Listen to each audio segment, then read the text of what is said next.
My first day at work, July 15, 1985, first person I met was Lalita. First day at corporate life, first day out of college. And later on, I found out she thought I was hotty totty.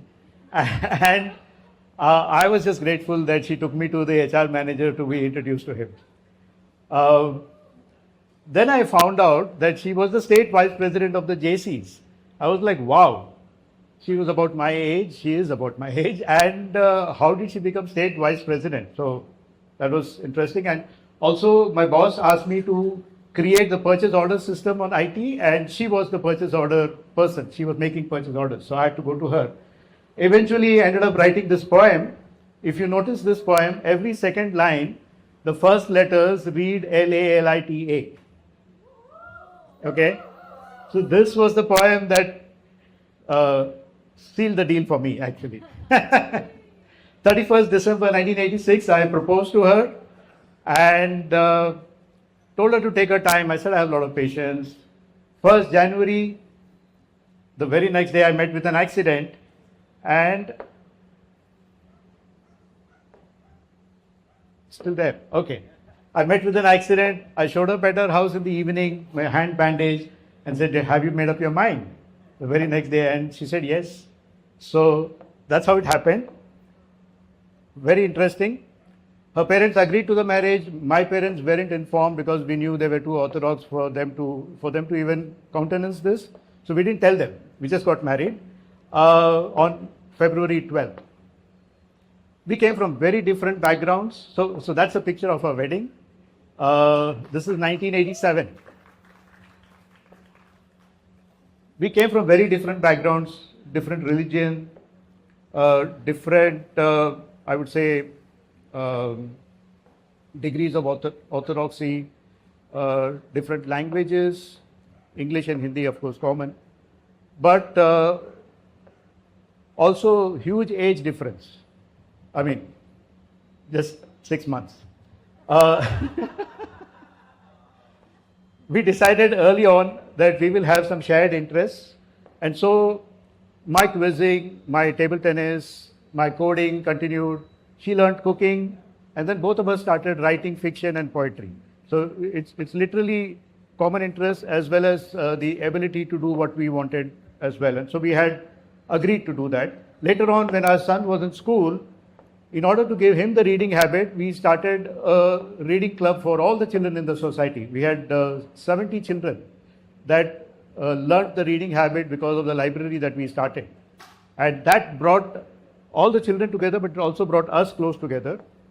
While all this was happening, we made sure that we had time for each other, movies, dinners, visits to friends, all of that we did it together.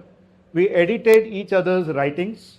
Both of us are authors. Both of us have our own things that we write. She writes romantic short stories. I write poems.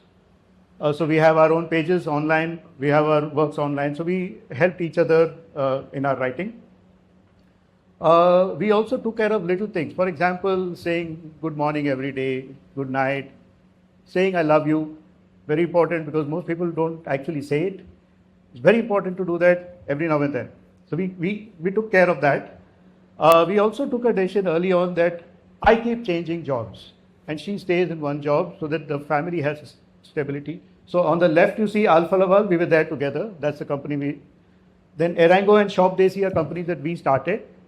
And these on the right are the companies that I went for better prospects. All major decisions we took together, houses that we bought 7 houses overall in our life, 6 cars, again the decisions were together, whatever, deciding vacations, everything was decided together. We traveled the world together, United Arab Emirates, Canada, USA, Switzerland, China, Sri Lanka, Sweden. We traveled wherever her work took her, I tagged along. Wherever my work took me, she tagged along. And finally, when I got the chance to move to Canada for work, she managed the house alone, the kid and the house alone here. And that's when I felt that we are missing something. This is the poem that I wrote at that time. And I really felt that it's not fair that we are away from each other. So I came back from Canada for that reason. And then we've been here since then. Uh, she also decided to support my desire to join Rotary, and she also, not very willingly, but she's also part of Rotary now. So that's a little bit of a sacrifice that she had to do.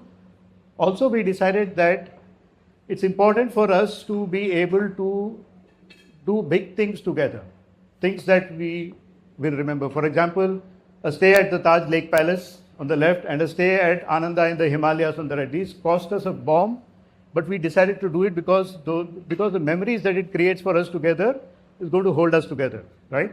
So we did that. We ran a book club in Pune together. We used to we ran it for 10 years. Felicitating authors. I'm in touch with a lot of authors because of that, and we've also arranged their talks in Goa recently, now that we are in Goa. Nowadays, we run Airbnbs in Goa and we run it together. Today, we had 2 checkouts, so both of us went to both those places. There was one in Dabolim and there was one in Kandolim. So 50 kilometers, we do 200 kilometers a day, and we do it together. Those are some of the pictures of our properties. And so we love designing homes, we love running them, we love meeting guests. While we do all of this, obviously there are differences of opinion, things like that, but we try and keep the positives higher than the negatives, and that's how we've been successful in being together. That was my last slide. Thank you.